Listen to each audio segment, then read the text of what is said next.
Assalamualaikum warahmatullahi wabarakatuh. Alhamdulillahilladzi ja'ala Ramadhana syahra siyam. Wassalatu wassalamu ala asyrafil anbiya'i wal mursalin Sayyidina wa maulana Muhammadin wa ala alihi wa sahbihi ajma'in. Allahumma salli wa sallim wa barik ala Sayyidina Muhammadin al-Fatih lima ughliq wal khatim lima sabaq wa nasiril haq bil haq wal hadi ila siratikal mustaqim. Sallallahu alaihi wa ala alihi haqqa qadrihi wa miqdarihi al-azim.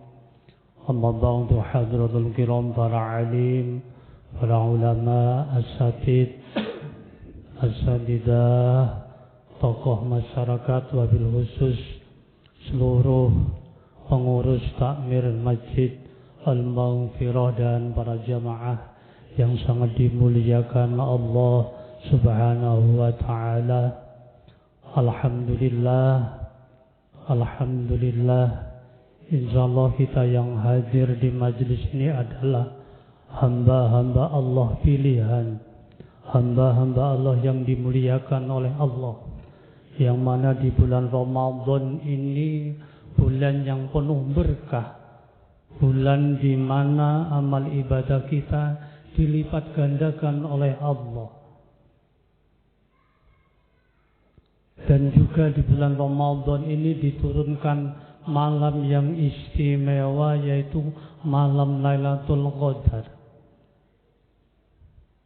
Para jamaah rahimakumullah, bayangkan ketika kita di bulan Ramadan sholat tarawih, tadarus Al-Quran, qiyamul lail, memberikan takjil wa mut'imul ji'an kepada orang yang membutuhkan. Itu semua dilipat gandakan oleh Allah. Bahkan jangankan kita beribadah seperti malam hari ini sampai insya Allah nanti di akhir bulan, kita baru bahagia saja mendengar kabar bulan Ramadan akan datang, maka jasad kita haram masuk neraka. Untuk itu mari kita bersyukur dengan meningkatkan kualitas ibadah kita. Insyaallah masih 12 hari lagi kita akan ditinggalkan bulan yang begitu istimewa. Tidak ada jaminan lagi untuk orang yang berpuasa dan beribadah adalah istana di surga, kelasnya VIP, kelas paling tinggi, dan pintunya juga khusus. Orang yang berpuasa ini Allah membuat pintu di surga namanya pintu Royan. Ini hanya boleh dimasuki oleh orang-orang yang berpuasa. Insya Allah para jamaah berhak mendapatkan fasilitas yang diberikan oleh Allah. Amin. Untuk itu malam hari ini saya akan menyampaikan tema menjadikan Al-Quran sebagai pedoman hidup nyata.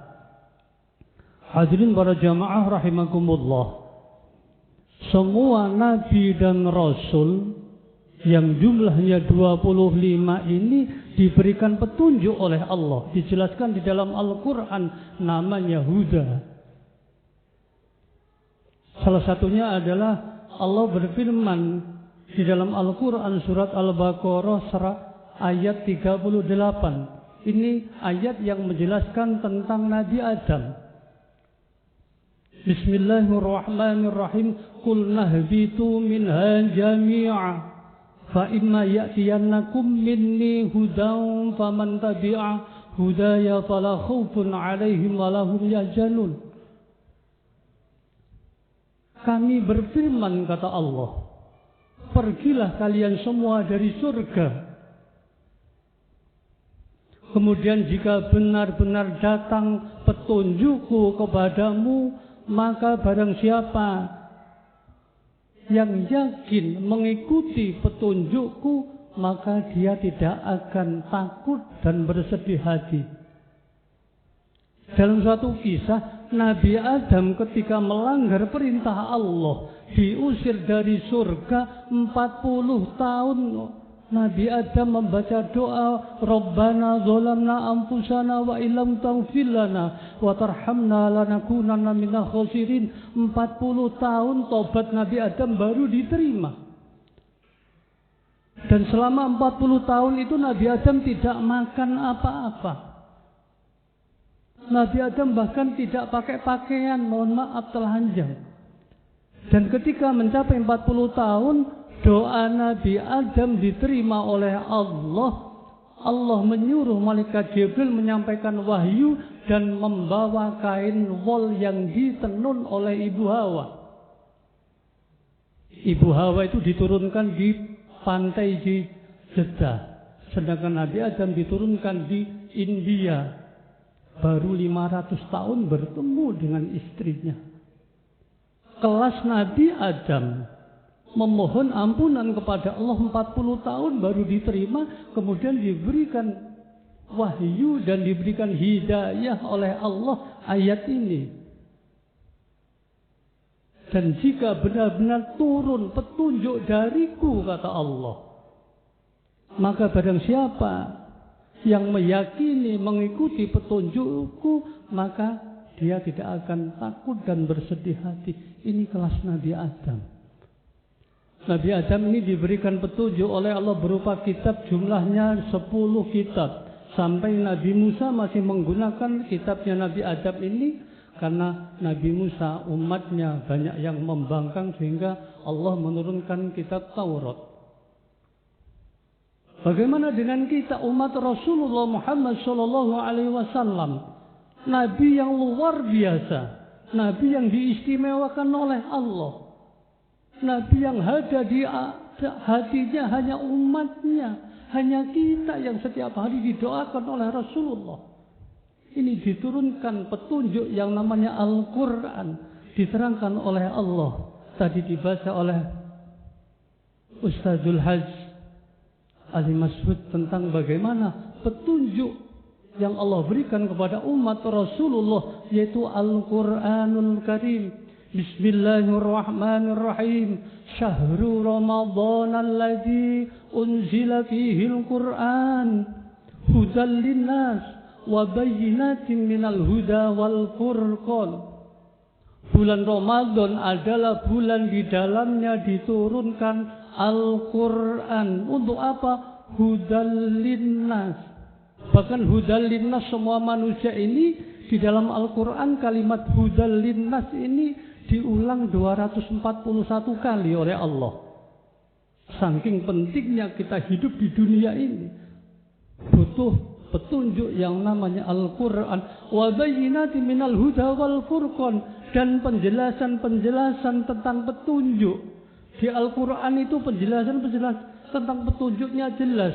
Wal furqan, dan pembeda antara perkara yang hak dan perkara yang batil.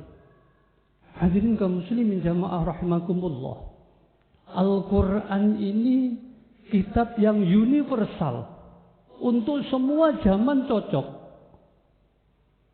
Sehingga Al-Quran dinamakan rahmatan lil alamin, memberikan rahmat kepada seluruh alam. Kalau kitab-kitab sebelum Al-Quran hanya sesuai dengan zamannya, tapi Al-Quran multifungsi, universal, untuk semua zaman cocok. Saking hebatnya Al-Quran, Allah berfirman dalam Al-Quran surat Al-Hasyr, tadi juga dibacakan oleh Ustadzul Hajj Imam tadi. Lau anjalna hadzal Qur'ana ala jabalin la ra'aitahu khashi'a mutasaddian min khasyatillah. Seandainya Al-Quran yang begitu hebat itu diturunkan ke gunung, maka gunung itu akan hancur. Karena apa? Takut kepada Allah. Tapi kita manusia yang hebat, umat Rasulullah diberikan Quran yang sangat luas, yang sangat komplit, lengkap. Bahkan di dalam Al-Quran perlu diketahui para jamaah, mulai kita di dalam kandungan sampai kita ke liang lahat, petunjuknya ada semua di dalam Al-Quran.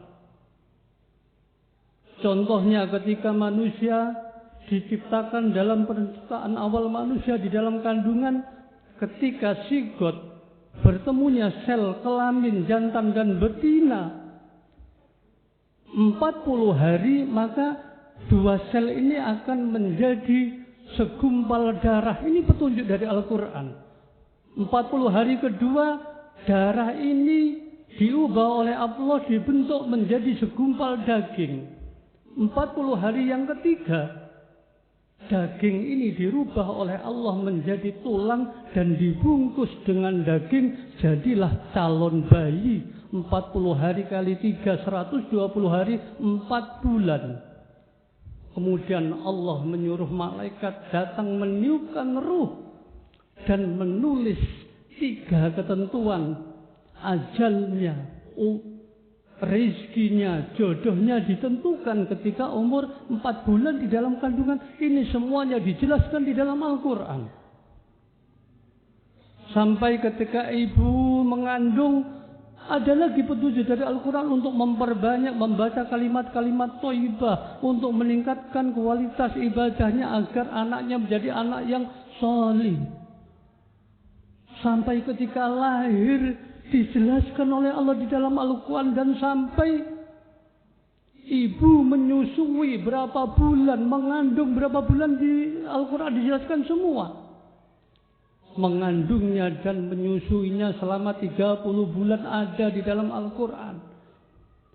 Kemudian ketika anaknya umur 7 tahun disuruh mendidik dengan ilmu, dengan akidah, dengan akhlak, semuanya jelas di dalam Al-Quran. Kita mau tanya apa saja ada di dalam Al-Quran. Kemudian ketika kita menginjak remaja, mencintai lawan jenis, ada di dalam Al-Quran. Kemudian ketika kita mau menentukan jodoh kita, ada di dalam Al-Quran. Wa min ayatihi an khalaqalakum min anfusikum azwajan litaskunu ilaiha. Salah satu tanda-tanda Allah adalah menciptakan istri-istri kalian dari jenis kamu sendiri. Ada semuanya di dalam Al-Quran. Kemudian ketika kita sudah menikah, ada kewajiban suami, ada kewajiban istri, hak suami, hak istri, semuanya dijelaskan di dalam Al-Quran. Bagaimana kita etikanya bertetangga, bagaimana etikanya kita ini hablum minan nas, hablum minallah, bagaimana kita ini kalau berwirausaha mencari nafkah, semuanya jelas gamblang dijelaskan di dalam Al-Quran. Bahkan sampai ketika kita sudah memasuki umur, sudah lanjut kita oleh Allah untuk mempersiapkan kehidupan yang kekal, yaitu alam akhirat. Di dalam kubur bagaimana prosesnya? Ada malaikat mungkar nangkir, kemudian kita memasuki alam akhirat, ada namanya yaumul hisab, yaumul ba'as, padang mahsyar, ada yaumul jaza. Ini semuanya dijelaskan di dalam Al-Quran. Bahkan kita sebagai umat Islam mengakui, tahu apa kewajiban-kewajiban kita sebagai hamba Allah yang beragama Islam. Petunjuknya ada di dalam Al-Quran. Rukun iman ada 6 di Al-Quran, dijelaskan dengan jelas. Jadi kurang apa? Kita diberikan kitab yang istimewa. Bahkan barang siapa yang senang membaca Al-Quran, di dalam hadis al-jannatu mustaqatun ala arba'ati nafarin, surga itu merindukan, mendamba-dambakan, menunggu kehadiran 4 golongan. Salah satunya adalah orang yang senang membaca Al-Quran, baru senang saja, belum mengkaji kandungannya. Ditunggu-tunggu surga. Sekarang ini malaikat dan para bidadari itu berhias di surga. Surga dibuat seindah mungkin, sewangi mungkin, senyaman mungkin. Untuk siapa? Salah satunya adalah orang yang berpuasa di bulan Ramadan. Yang kedua, orang yang senang membaca Al-Quran. Bagaimana kalau ada pertanyaan? Di dalam surat Al-Baqarah ayat 2, Dzalikal kitabu la raiba fihi. Itulah kitab Al-Quran, la raiba fi, tidak ada keraguan di dalamnya, hudal lil muttaqin. Ini Quran di surat Al-Baqarah, tidak ada keraguan bagi siapa? Orang yang beriman, orang yang bertakwa. Kita semua sebagai umat Rasulullah harus yakin, seyakin-yakinnya. Punya masalah apapun, ayo larinya ke Allah, minta petunjuk lewat Al-Quran. Kalau kita tidak tahu, fas'alu ahlaz zikri in kuntum la ta'lamun. Kalau kita tidak tahu, tidak menguasai tentang ayat apa yang menjelaskan tentang masalah ini, kita datang ke rumah ustadz, ke rumah para alim ulama yang lebih tahu akan kandungan Al-Quran. Bahkan ini ada amalan, mungkin ijazah. Kalau para jamaah mempunyai masalah, kemudian akan menentukan kok bingung A apa B. Ini saya dapat ijazah dari guru saya. Ambil wudu, sholat sunnah 2 rakaat, kemudian buka Al-Quran dengan bismillah. Dilihat halaman yang kanan 7 baris dari atas, kemudian dibaca, dicari artinya. Kalau menjelaskan tentang orang yang beriman, orang yang bertakwa, orang yang jihad, insya Allah masalahnya diridhoi oleh Allah. Tapi ketika baris ke-7 dibaca kok menceritakan tentang orang-orang munafik, orang-orang yang ingkar, berarti jangan dilakukan. Berarti itu petunjuk dari Allah, tidak jatah kita untuk yang kita ragukan tadi. Tadi Al-Baqarah ayat yang kedua, hudal lil muttaqin, orang yang bertakwa, yang beriman, yang bagaimana? Yang tidak meyakini, yang tidak meragukan adanya kebenaran Al-Quran, alladzina yu'minuna bil ghaib. Orang yang tidak meragukan kehebatan kebenaran Al-Quran adalah alladzina yu'minuna bil ghaib, orang yang meyakini adanya yang gaib, terutama Allah Subhanahu wa taala. Pasti panjenengan semua datang ke sini jauh-jauh, susah-susah, malam-malam, meyakini bahwa kita beribadah di rumah Allah ini dilihat oleh Allah, dicatat oleh Allah, dan nanti pasti dibalas oleh Allah. Yang kedua, wa yuqimunas shalah. Orang yang meyakini kebenaran Al-Quran adalah orang yang benar-benar mendirikan sholat. Jangankan sholat 5 waktu yang begitu hebat, sholat sunnah qobliyah isya di bulan Ramadan ini pahalanya melebihi pahala sholat tarawih. Padahal sholat tarawih itu pahalanya dilipat gandakan oleh Allah, tidak ada tandingannya. Tapi sholat ba'diyah setelah sholat isya itu 2 rakaat itu pahalanya lebih baik daripada sholat tarawih. Sholat tarawihnya sudah luar biasa. Ini semuanya dijelaskan di dalam Al-Quran. Ayo. Kemudian yang ketiga, orang yang meyakini kebenaran Al-Quran adalah wa mimma razaqnahum yunfikun. Kita sebagai umat Islam yang beriman kepada Allah, yang sudah istiqomah sholat, terutama sholat berjamaah, masih ada kewajiban. Lingkungan sekitar kita, apa ada orang yang membutuhkan bantuan kita? Wa mimma razaqnahum yunfikun, yaitu memberikan sebagian rezeki kita untuk membantu orang-orang yang membutuhkan. Ini mudah-mudahan dengan sedikit keterangan yang sampaikan mungkin terlalu cepat karena waktu. Ayo, sebagai kesimpulan, mari kita bersama-sama meyakini Al-Quran adalah memang petunjuk bagi kita, terutama kita sebagai umat Rasulullah, umat yang sangat dimuliakan oleh Allah, umat yang dimanjakan oleh Allah. Bahkan Rasulullah bersabda dalam hadis qudsi lewat lisan Rasulullah, laulaka ma khalaqtul asya. Kata Allah, wahai Muhammad, kalau bukan karena engkau, diulangi 2 kali.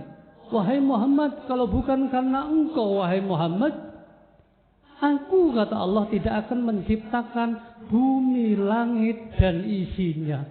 Subhanallah. Saking hebatnya umat Rasulullah, mohon maaf, kecuali dihisab mau dimasukkan ke neraka apa ke surga, ada umat Rasulullah tidak pernah beribadah, hanya sekali mengucapkan syahadat.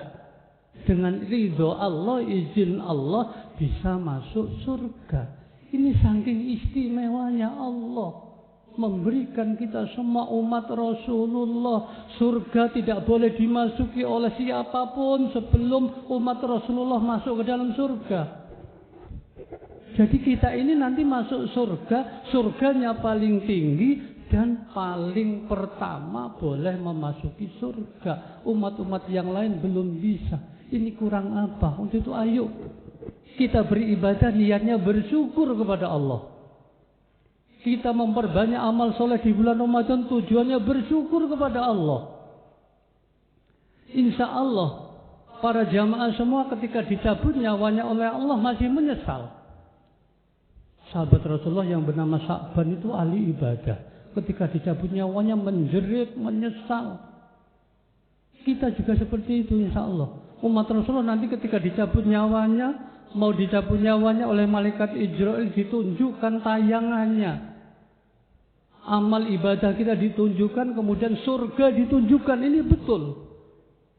Ketika ditunjukkan surga, bagaimana keadaan surga bagi orang-orang yang beribadah di bulan Ramadan, maka kita akan menyesal kepada Allah. Ya Allah, kenapa tidak 12 bulan dijadikan bulan Ramadan semua, ya Allah? Kalau tahu pahala orang yang beribadah di bulan Ramadan seperti itu. Kita beribadah di bulan Ramadan, berpuasa saja.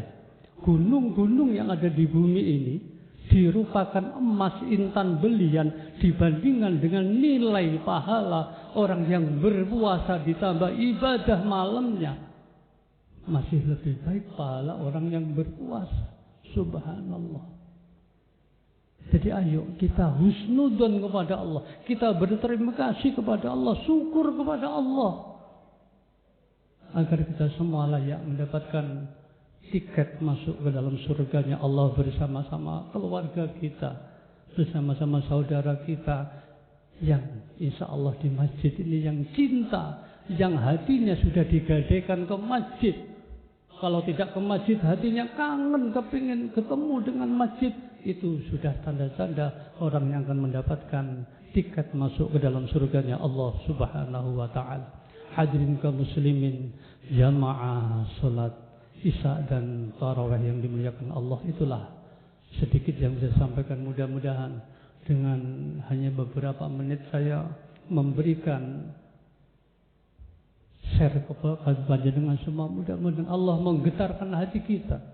Allah memberikan hidayah petunjuk sehingga kita terus berupaya meningkatkan amal ibadah kita dan meyakini Al-Quran adalah benar-benar petunjuk bagi kita sesuai dengan kenyataan yang ada. Kalau pada zaman Rasulullah punya masalah apa, surat pendeknya setelah surat Al-Fatihah membacakan ayat yang tentang memberikan solusi.